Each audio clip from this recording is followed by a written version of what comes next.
예수님께서 공생애를 처음 시작할 때 제일 먼저 하셨던 것은 40일 동안 금식하는 거였어요.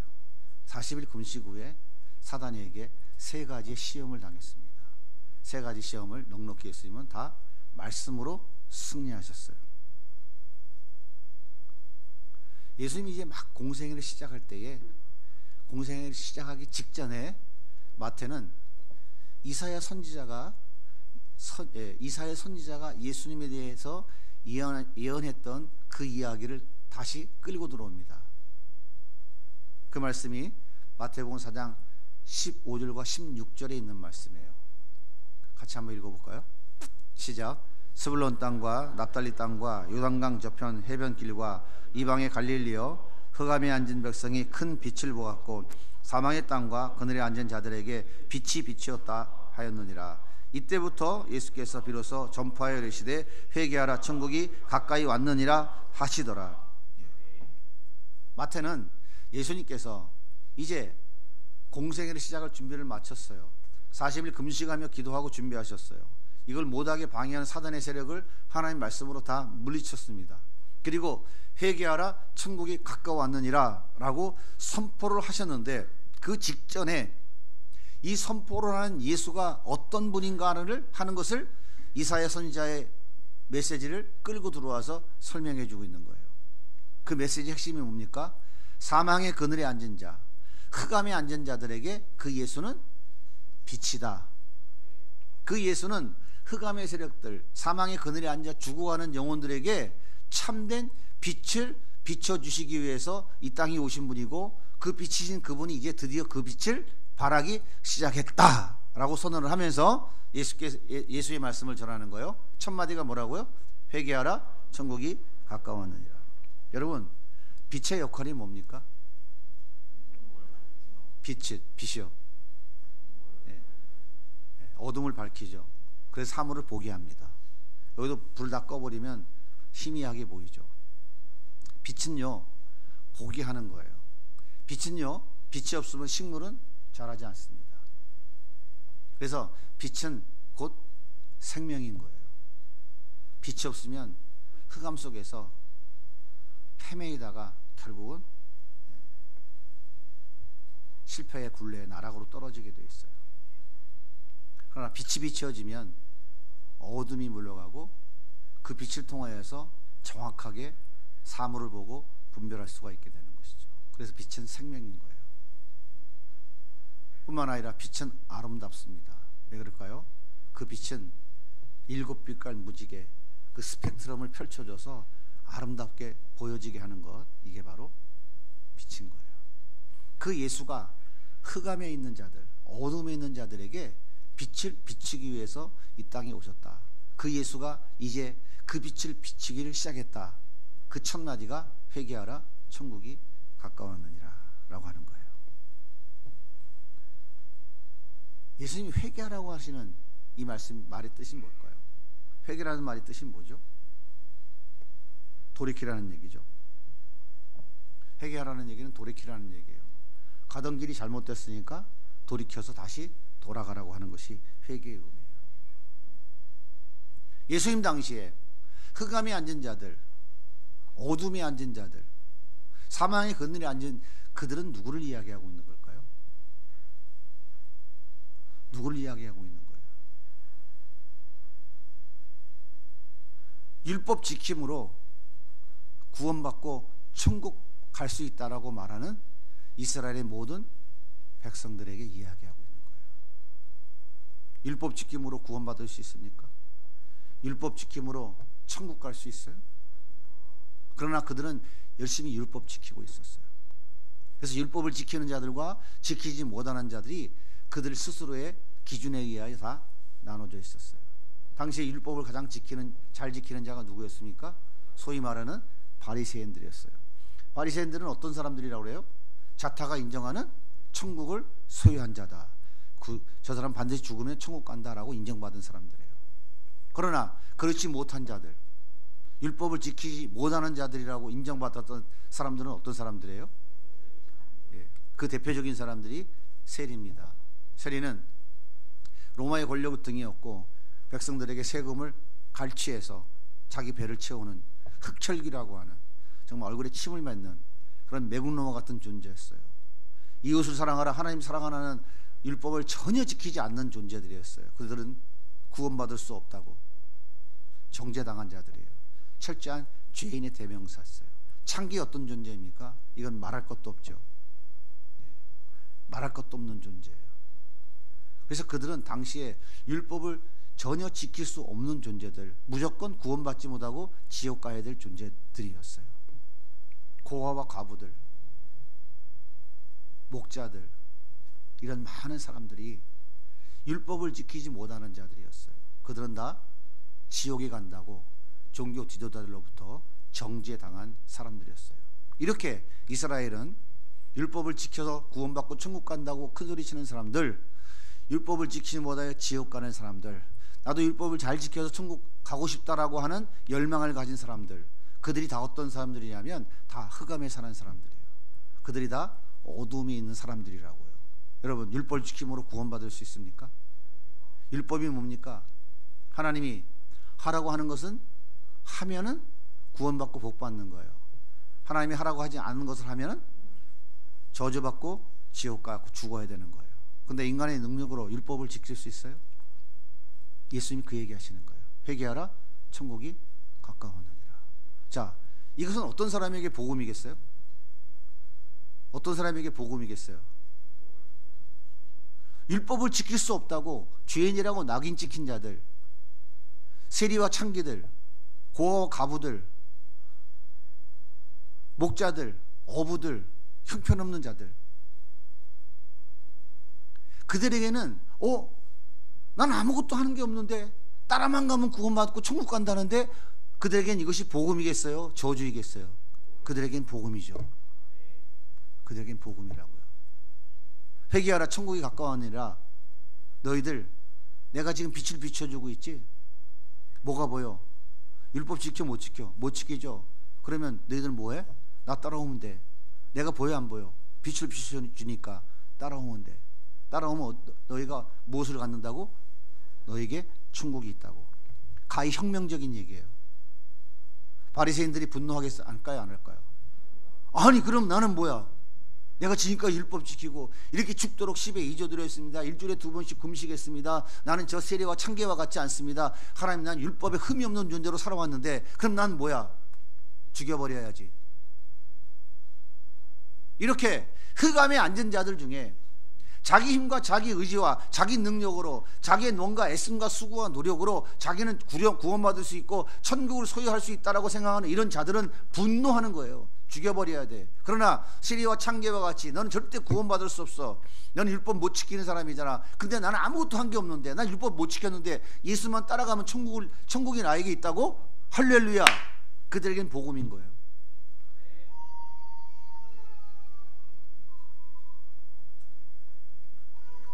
여러분, 복음이 뭔지 아시겠어요? 복음이 뭔지 아시겠어요? 복음이 어떤 자에게 필요한지 아시겠어요? 여러분들 중에서 나는 여전히 내가 내 힘으로, 내 능력으로 나를 구원할 수 있고, 내가 뭔가 애씀과 수고와 노력으로 내가 천국 갈 수 있고, 내 어려운 사망의 그늘에서 나를 스스로 내가 일어날 수 있다고 생각하는 사람들은 절대로 복음이 될 수 없어요. 아니 어떻게 내가 공짜로 그런 걸 받아? 자존심이 있지. 세상에 공짜가 어딨어. 말도 안 되는 소리 하지 마. 내가 뭔가 해야지 그래도 내가 구원받을 수 있고 천국 갈 수 있고 내가 이 사망의 그늘에서 벗어날 수 있지 라고 하는 생각을 가지고 있는 사람들은, 그 사람들이 바로 바리새인인 거예요. 그러나 세리같이 가슴을 치면서 내가 할 수 있는 게 아무것도 없는데 주님만 따라가면 나를 구원해 주신다고요? 나 너무 감사합니다. 예수님 말씀하시는 거예요. 나를 따라오라, 회개하라, 천국이 가까웠느니라.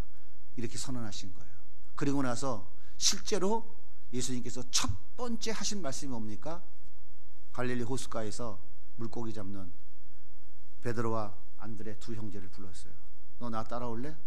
내가 사람 낚는 어부 되게 해줄게.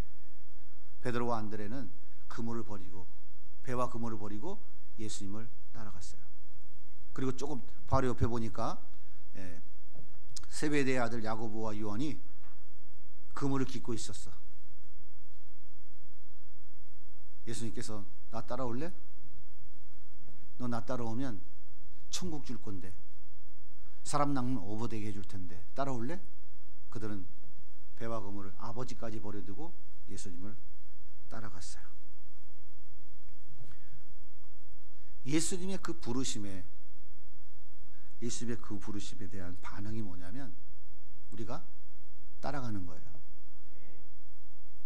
근데 그 따름에 전제 조건이 있어요. 그게 뭐냐면 바로 버리는 거예요. 버림입니다. 버림. 배와 그물을 버리는 거예요. 여러분, 예수 따라오는데 회사 그만두고 따라온 사람 있나요? 예? 예수 따라오는데 나 예수 믿고 예수 따라갈래? 그러면 굴과 매생이 폐업하나요? 성경 그 말 하고 있는 거 아닙니다, 여러분. 착각하지 마세요. 예? 성경 그 얘기하고 있는 게 아니에요. 배와 그물을 버리라는 얘기는 뭘 얘기하는 거예요? 배와 그물이 그들에게 뭐예요? 그들의 삶의 수단인 거예요. 그것이 그들의 의지의 발현이에요. 그것이 그들의 힘과 능력을 상징해 주는 거예요.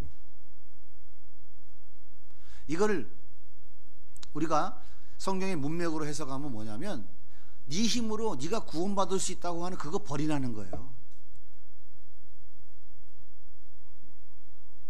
그리고 나를 따라오라는 거예요. 따라오기만 하면 내가 너에게 천국을 주겠다고 그러는 거예요. 그러니까 사람들은 그래요. 아이고 그렇게 쉬운 게 어딨어. 예수 믿으면 구원받는다는데 말도 안 되는 소리야. 야 무슨 예수 믿으면 구원받는데 그런 게 어딨어. 여러분들은 안 그랬어요? 지금도 그런 분들 계시지 않아요? 진리는 단순한 거라니까요. 예수 믿고 구원받는 얘기는 뭐냐면 네가 아무리 힘쓰고 애써봐, 네가 너를 구원할 수 있어? 여러분 해보셨잖아요. 지금까지 구원이 됩니까? 여러분의 삶에 미래가 확실하게 보장돼 있어요?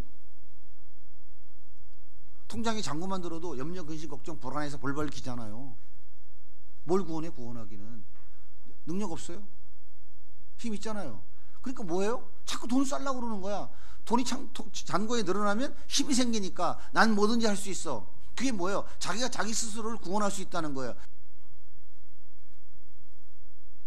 내 힘과 내 능력으로 얼마든지 내가 하나님의 복을 받을 수 있고, 내가 애씀과 수고와 노력을 함으로 인해서 내가 하나님의 구원의 은혜를 누릴 수 있다라고 여러분 생각하고 계십니까? 아니에요? 아니지만 삶은 다 대부분 그렇게 살고 있잖아요. 제가 늘 고통스럽고 괴로워하는 부분이 그 부분이에요. 우린 이거를 다 바꿔야 돼요. 이걸 다 바꿔야 돼요. 내가 내 힘으로 내 능력으로 나를 절대 구원할 수 없어요. 이 진리가 깨달아지는 순간부터 여러분들은 배와 그물을 버려두고 예수를 따라갈 수 있어요. 따라가기만 하면 돼요. 왜? 그분이 빛이기 때문에 그분 따라가면 그분이 비춰주는 천국으로 우리는 가게 되는 거예요. 그래서 따름의 전제 조건은 버림입니다. 마태복음 4장 20절에 보면 그들이 곧 그물을 버리고 예수를 따르니라. 4장 22절에도 배와 아버지를 버려두고 따르니라. 따른다는 말의 의미가 뭡니까? 그 사람의 사상과 교훈, 그 사람의 삶을 그대로 내가 믿고 받아서 그대로 나도 살아보겠다고 하는 거예요. 그게 따르는 것이죠. 석가의 사상과 교훈을 믿고 따르는 자들을 우리는 뭐라고 그래요? 불자라고 하죠. 불제자, 불자들. 마호멧의 사상과 교훈을 믿고 따르는 자를 우리는 회교도라고 하죠. 마호멧의 제자들인 거예요. 소크라테스의 사상과 교훈을 믿고 이것이 옳다고 따라가는 사람들은 그의 제자라고 그러는 거예요.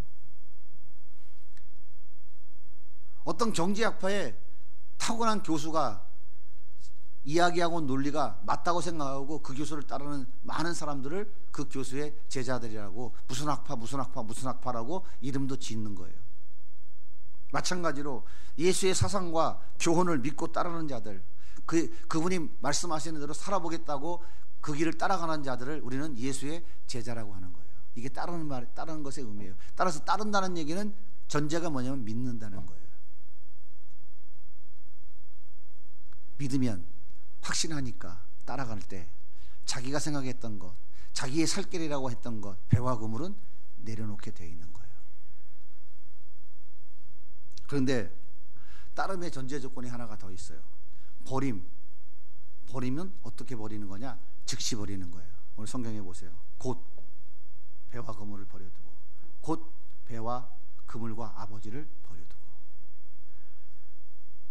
왜 즉시 버리지 못할까요? 긴가민가하는 거예요. 아, 진짜일까? 아닐까? 물론 합리적인 의심을 해보고 그것이 논리적으로 맞는지 안 맞는지 생각하지 말라는 건 아닙니다. 믿으면 무조건 덮어놓고 믿는 건 아니에요. 하지만 중요한 건 뭐냐면 우리가 그것을 따를 때에 그 따르는 과정 속에서 우리는 그것이 진짜다, 진리구나, 맞구나 하는 경험과 체험을 누리게 돼 있는 거예요. 근데 맞는 거 같기는 한데 너무나 많은 사람들이 즉시 따르질 않아요. 즉시 따르진 않는다고요. 즉시 버리고 따르지 않아요. 그래서 어떻게 합니까? 양다리를 거치는 거예요. 혹시 나중에 안 되면 한 발 빼야지. 이것이 오늘날 우리 그리스도인들의 가장 큰 문제예요. 하나님의 은혜는 절대 그에게 임하지 않습니다. 여러분 같으면 그렇게 하겠어요? 여러분이 하나님이라면 그런 사람을 인정해 줄 수 있겠습니까? 따름의 전제 조건은 뭐냐면 즉시예요. 즉시라고요. 열심히 머리 굴리고 있으면 절대 못 따라갑니다. 열심히 머리 굴리고 계산하고 있으면요 죽을 때까지 못 가요. 그건 따르는 것이 아니에요.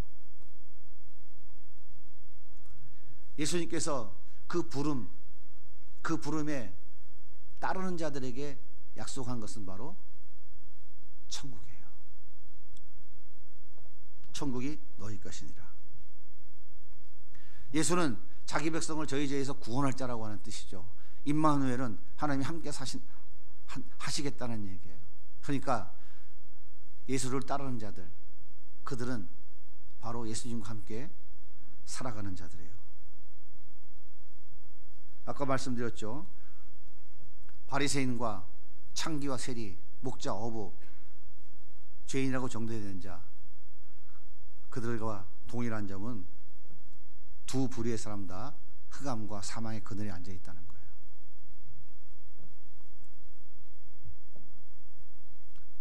그러나 어부들, 창기, 세리 이런 자들은 율법 지키지 못해 너희들은 구원받을 수 없다, 지옥 가는 자라고 정죄당한 자예요. 그러나 바리새인들은 천국 간다고 자타가 인정해 주는 사람이에요. 그런데 이들은 둘 다 똑같이 사망의 그늘에 앉아 있는 자들이에요. 어둠 가운데 있는 자들이에요. 둘 다 예수의 빛이 그들에게 필요한 존재들이에요. 근데 예수의 빛이 비춰졌을 때, 나를 따라오라 라고 했을 때 바리새인들은 따라가지 않았어요. 말도 안 되는 소리 하지 마. 배와 그물을 버리라고? 율법 지킴을 버리라고? 우리의 의를 버리라고? 우리의 수고 애씀과 노력을 버리라고? 그냥 따라가기만 하면 구원받는다고? 헛소리 하지 마라. 그들은 분노했어요. 그리고 미친놈이라고, 이단하라고 돌로 쳐 죽였어요. 그러나 아무것도 할 수 없다고 인정되는 그들은 예수를 따라갔어요. 똑같은 사망의 그늘에 앉아서 한 부류는 자기 의를 드러내고 자기의 능력을 드러내다가 예수님으로부터 독사의 새끼들아, 회칠한 무덤과 같은 놈들아, 저주의 메시지가 쏟아졌지만 가슴을 치며 회개하는 그 창기와 세리 이런 자들에게는 우리 주님께서 천국이 너희 것이니라 그들을 인정하셨어요. 그리고 그들과 함께 먹고 마셨습니다. 여러분, 창기와 세리, 어부와 목수, 고아와 과부, 율법 지키지 못하이들은 구원받지 못하고 지옥 간다고 낙인 찍힌 그들에게, 야 니들 나 따라오면 돼, 나 따라오면 천국이 너희 것이야 라고 선언한 그 메시지가 바로 예수님이 전한 복음이에요. 우리가 진정으로 복음이 뭔지를 알면, 진정으로 예수 그리스도가 우리에게 주시려고 하는 것이 무엇인지 알고 내가 어떤 존재인가 하는 것을 알면, 깨닫게 되면 그 예수가 내 생명보다 더 소중한 분인지를 그제서야 알게 되는 거예요. 근데 왜 우리가 그 예수를 제대로 못 따라갈까요? 나는 창기가 아니고 세리가 아니야. 난 그런 더러운 놈이 아니야. 난 얼마든지 내 능력과 힘 가지고 난 얼마든지 살아갈 수 있어. 내가 뭘 잘못했는데 난 그렇게 성경이 말하는 것 같은 그런 죄인이 아니야 라고 하는 착각 속에 빠져 있는 거예요. 그러니까 따라가지 못하는 거예요. 이게 가장 안타까운 거예요. 이게 가장 안타까운 거라니까요. 정말 우리가 예수 그리스도의 그 은혜와 그 사랑이 무엇인지, 그분이 우리에게 진정으로 주시려고 하는 것이 무엇인지 그것을 우리가 안다면 내가 과연 그것을 받을 자격이 되는가?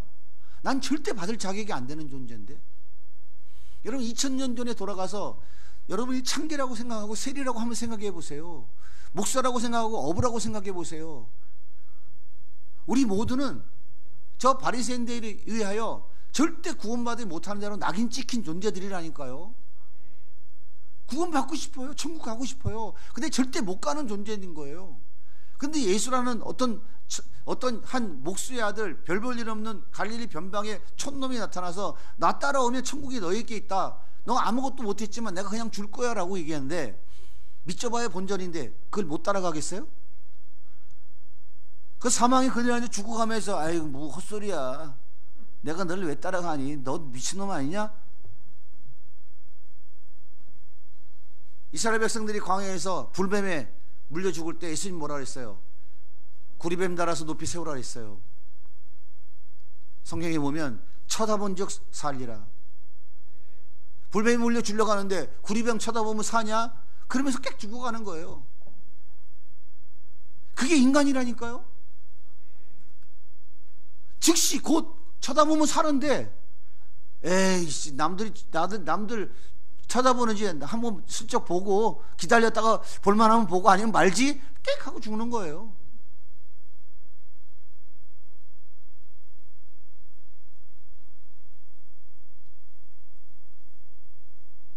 한번 생각해 보세요. 왜 성경은 곧 두 번을 강조해서 얘기했을까요?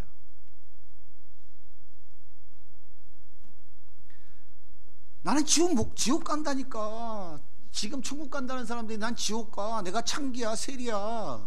근데 예수님이 나타나서 야, 나 따라와, 너 천국 가. 그러면 어떻게 해야 돼?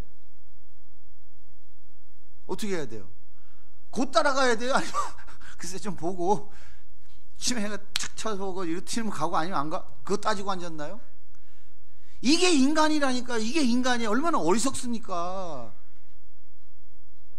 그래 놓고 따라가면 혹시 뭐 큰 복 받을 수 있지 않을까? 아, 저 양반 대단한 사람이라던데 혹시 따라가면은 뭔가 좀 재수 좋은 일이 생기지 않을까? 그래서 어떤 부류가 있냐면 배와 그물 딱 짊어지고 예수 따라가요. 그것이 오늘날 교회 안의 모습이 아닌가 진지하게 고민해 봐야 돼요. 예수님 뭐라 그래요? 하나님과 재물을 겸하여 섬길 수 없느니라. 돈도 나를 구원할 수 있고 하나님도 나를 구원할 수 있다? 두 개 다 잡고 가보자. 두 개 잡으면 어떻게 돼? 죄송합니다, 험한 말에서 가랑이 쭉 째죠. 절대 하나님 용납하지 않아요. 그거를. 왜 그런지 아세요? 하나님의 은혜 아니면, 예수 그리스도의 십자가의 은혜 아니면 절대 구원받을 수 없는데, 거기에 인간이 자기 힘과 능력을 단 일이라도 첨가하려고 그러면 하나님 절대 용납하지 않으시는 거예요. 자기의 힘과 능력, 자기가 뭔가 할 수 있는 것을 단 일이라도 거기다 첨가하려는 것, 성경에서 그걸 자기의라고 얘기하는 거예요. 우리 예수님께서 난 너 몰라 하고 끝장난다 이 말이에요. 결국은 뭡니까? 나는 창기입니다, 세리입니다, 어부입니다, 과부입니다. 내 힘으로 할 수 있는 것이 아무것도 없습니다. 100% 하나님의 은혜로 나는 구원받고 하나님의 나라를 나는 유업으로 받을 수 있습니다. 주님, 나는 주님을 따르겠습니다. 이 자가 바로 진정한 제자인 거예요. 거기에는 곧 즉시밖에 없어요. 가서 아버지 장사 지르고 올게요. 집에 이런 행사가 있는데 애 돌잔치 치르고 올게요. 그게 통하지 않는다 이 말이에요. 그건 이미 때가 늦은 거예요. 그것은 두 마음을 가진 거예요. 우리가 이렇게 신앙생활 하면요, 하나님의 은혜를 절대 누리지 못합니다. 예수님의 그 능력을 절대 경험하며 살아갈 수가 없어요. 또 한 가지 인간들은요, 아, 내가 어떻게 그래, 내가 이런 죄인인데 나 같은 놈은 틀렸어. 이것 또한 바리새인하고 똑같은 거예요. 이것 또한 자기 의인 거예요. 주님은 따라오기만 하면 된다고 그랬어요. 따라오기만 하면, 그냥 믿고 그냥 날 따라오면 된다고 그런 거예요. 근데 내가 따라갈 자격이 돼? 따라갈 자격이 안 되지. 근데 따라갈 자격이 돼? 이게 또 인간의 자기 교만, 자기 의라니까요. 그런 것 같아요? 안 그런 것 같아요? 국민 여러분 듣고는 계십니까? 이거 버리면, 즉시 버리고 따라가면 우리가 상상할 수 없는 하나님의 은혜의 세계를 누릴 수 있어요. 전 늘 이런 생각을 해요. 주님, 내가 정말 주님에 대해서 더 알고 십자가를 더 많이 알고 주님의 마음을 더 많이 알아야 성도들에게 그걸 좀 전해주죠. 성경을 논리적으로 해석하고 논리적으로 문맥적으로 해석해서 좋은 말, 이런 말, 좋은 말, 좋은 말, 책에 있는 말 막 갖다 섞어가지고 멋있는 언어를 구사해서 설교를 한 편 전해주면 그것이 과연 그 메시지를 읽고 성도들의 그 영혼이 변화가 될까요? 저들이 천국을 소망하며 살아가는 성도들이 될까요? 제가 평생이 아니라 하나님 앞에 다시 돌아와서 늘 고민한 게 그거예요. 절대 안 된다. 절대 될 수 없다. 나부터 안 된다. 제가 이걸 깨닫기 시작한 거예요. 그 은혜의 그래서 시작은 어디라고요? 십자가로 돌아가는 거라니까요. 십자가가 뭐예요? 하나님의 능력이고 하나님의 지혜예요. 근데 세상 지혜에 탁월한 사람들은 가장 미련한 거예요. 당시에 십자가는 뭐예요? 중죄인을 못 박아 죽이는 게 십자가예요. 처참한 사형틀이에요. 근데 그게 지혜야? 하나님의 지혜? 야, 니네가 믿는 신은 그렇게 꼴통이냐? 그걸 지혜라고 그러게? 그게 하나님의 지혜인 거예요. 그게 십자가인 거예요. 근데 내 힘과 내 능력으로 뭔가 이룰 수 있다는 사람들은 그 비참한 십자가, 한심하고 정말 어리석은 그 십자가가 절대 능력이 될 수가 없는 거죠. 오늘 이 시대를 살아가는 우리도 마찬가지예요. 십자가에 죽은 예수가 여러분에게 능력입니까? 우습고 하찮아 보여요? 우리가 이것을 다 깨트리고 이것이 우리 안에 진정으로 깨달아지는 은혜가 있으면 우리의 삶은 변화가 일어나요. 내가 여전히 할 수 있는 것, 내가 여전히 할 수 있다고 생각하는 것, 나의 공로로 구원받을 수 있다는 것 버려야 돼요. 배와 금을 가지고 내가 쌓고 싸울 수 있는 것 같고 내가 뭔가를 해결할 수 있다는 생각을 철저히 버리지 않는 한 그 예수님은 내 안에서 절대로 함께 계시고 함께 살아 계시고 그 예수님이 내 안에 주신 천국을 절대로 맛도 볼 수 없어요. 이것을 성경이 우리에게 분명히 가르쳐주고 있는 거예요.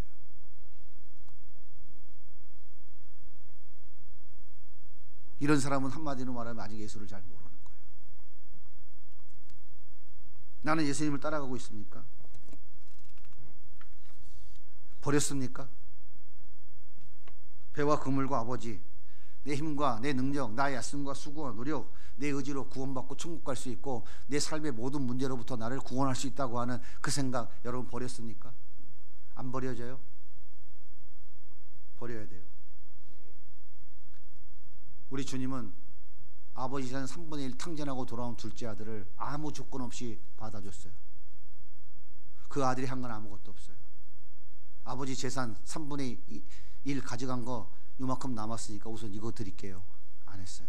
한 푼도 아버지께 돌려준 거 없어요.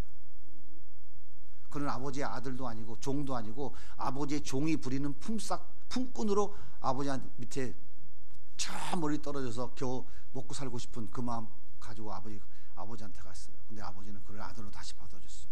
아들로 다시 봐요. 아무 조건 없이. 아버지 어떤 희생을 치렀어요?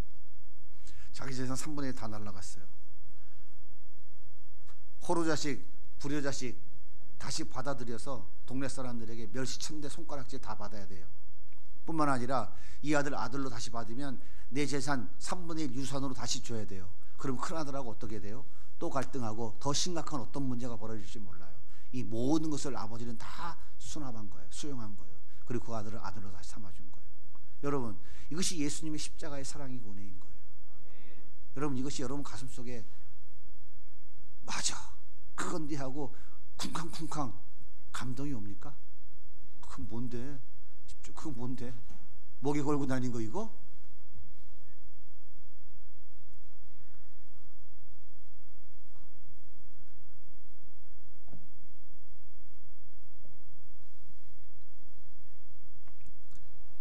우리는 그 예수를 더 알아야 돼요. 그 예수를 더 알기 위해서 힘써야 돼요. 그 예수를 더 알아야 된다고 제가 열심히 외치고 있는 거예요. 그런데 있잖아요, 중요한 건 내 힘으로 되지 않아요. 내 힘으로 되지 않아요. 이게 안타까운 거예요. 내 힘으로 절대 되지 않아요. 어떻게 해야 되나 제가 고민을 했어요. 근데 우리 주님이 가르쳐 줬어요. 성경에 있어요. 여러분에게도 가르쳐 드릴게요.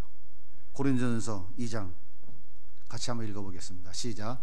그러나 우리는 성숙한 사람들 가운데서는 지혜를 말합니다. 그런데 이 지혜는 이 세상의 지혜나 멸망하여 버릴 자들인 이 세상 통치자의 지혜자가 아닙니다. 우리는 비밀로 감춰져 있는 하나님의 지혜를 말합니다. 그것은 하나님께서 우리를 영광스럽게 하시려고 영세전에 미리 정하신 지혜입니다. 이 세상 통치자들 가운데는 이 지혜를 아는 사람이 하나도 없습니다. 그들이 알렸더라면 영광의 주님을 십자가에 못 박지 않았을 것입니다. 자, 보세요. 영광스러운 창세전에 미리 감춰뒀던 지혜, 세상의 지혜, 세상의 통치자들이 알지 못한다고 하는 이 지혜, 이 지혜가 누굴 말하는 거예요? 여러분이 바로 예수님이에요.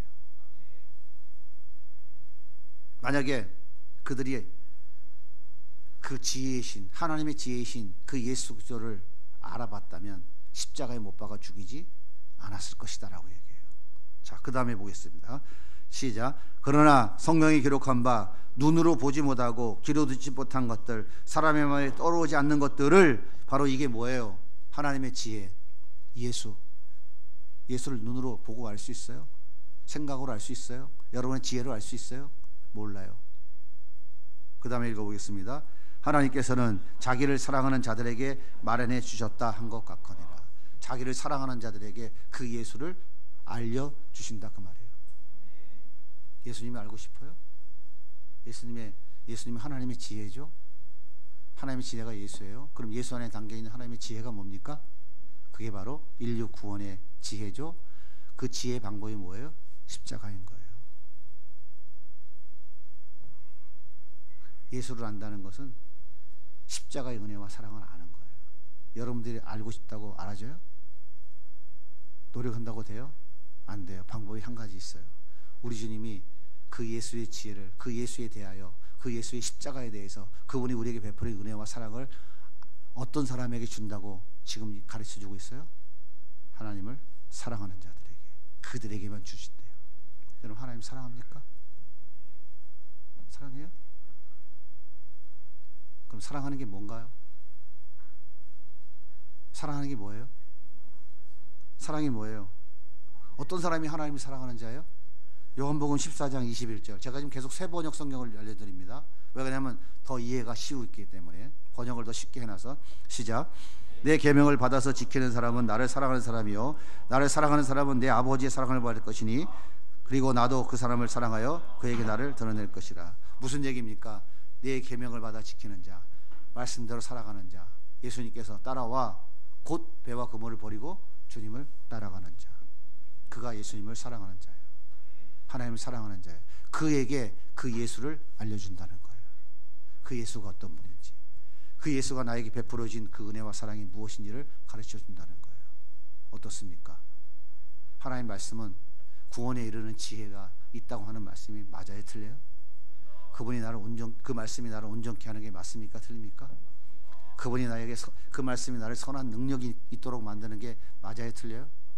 맞습니까? 그러면 여러분, 하나님 말씀을 사랑합니까? 하나님 말씀대로 살아보려고 어떻게 꼬리라도 흔들어, 몸부림은 그만두고 꼬리라도 가끔 치나요? 아, 이게 뭔데 이까짓 게 이게 나하고 뭔 상관이 있어? 이게 뭔데 이게? 하나님을 사랑하는 사람은 절대 설교 시간에 졸 수 있어요? 졸아요, 못 졸아요? 그래서 제가 졸면 안 된다는 얘기를 하는 거예요. 지금 하나님이 말씀하고 있는 거예요. 목사가 하는 얘기가 아니고. 여러분, 제가 지금 이거 원고 쳐가지고 여러분이 읽어주고 있는 것 같아요? 제 여기는 성경 구절 몇 개밖에 없어요.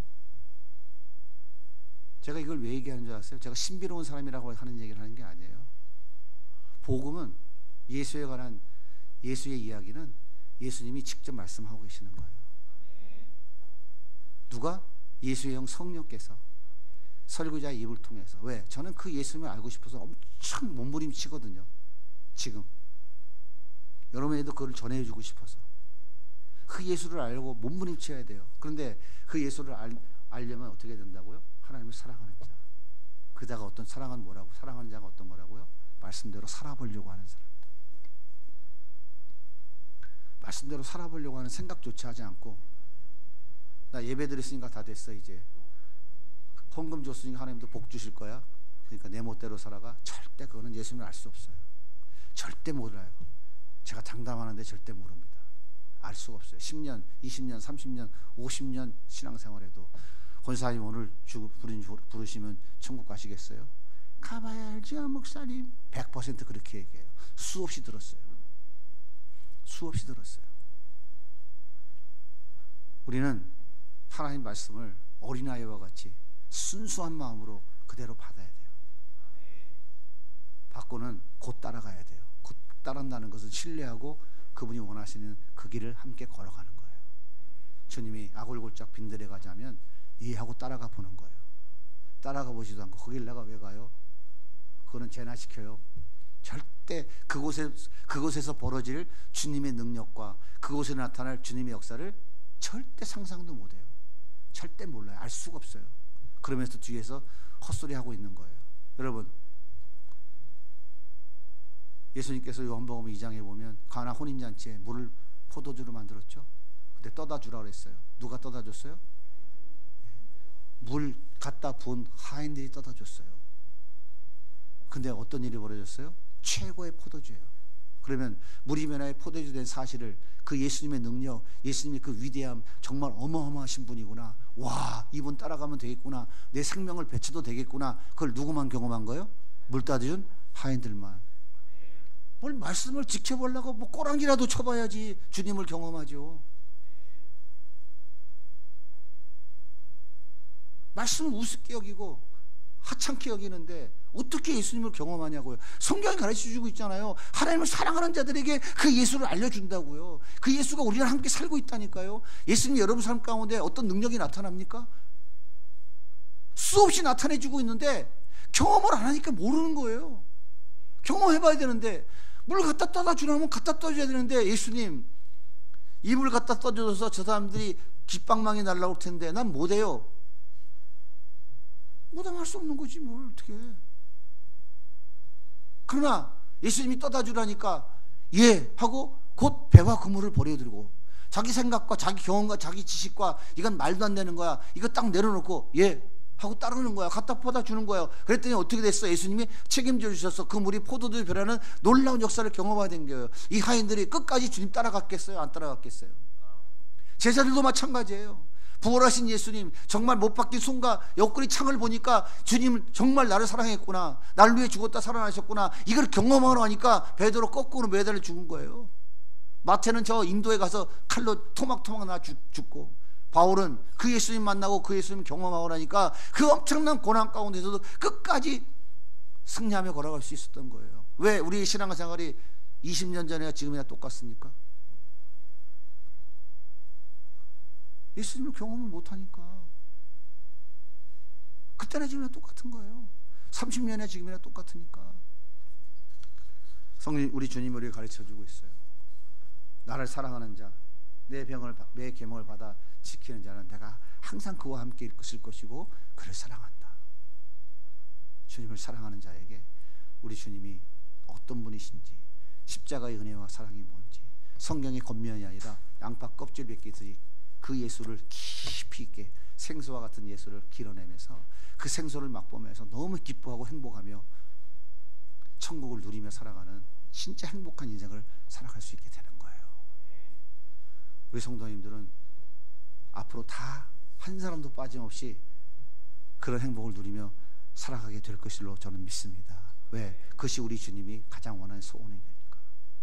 저는 이것을 위해서 앞으로도 열심을 다해서 주님께 매달리고 기도하고 그 주님이 가르쳐 주시는 대로 여러분에게 전하려고 해요. 우리 같이 이 길을 걸어가면 좋겠죠? 한번 따라해 봅시다. 곧 배와 그물을 버리고 따르니라. 따릅시다. 따르자고요. 그러면 예수님 경험합니다. 예수님 경험하면 그 예수의 능력이 뭔지를, 예수님이 얼마나 크신 분인지, 그분이 얼마나 좋은 분이신지 경험하게 돼요. 내 안에 나와 살고 계신 예수님. 그러면 염려 근심이 없어요. 걱정할 게 없어요. 너무 행복한 거예요. 이게 진짜 예수 믿는 거예요. 이게 진짜 예수님과 함께 살아가는 거예요. 그러면 우리 주님이, 야, 넌 이번에 이거 좀 해라, 넌 이건 안 되겠다, 항상 감사하죠. 예 하고 떠나가는 거예요. 그것이 우리의 승리의 인생길 될 줄로 믿습니다.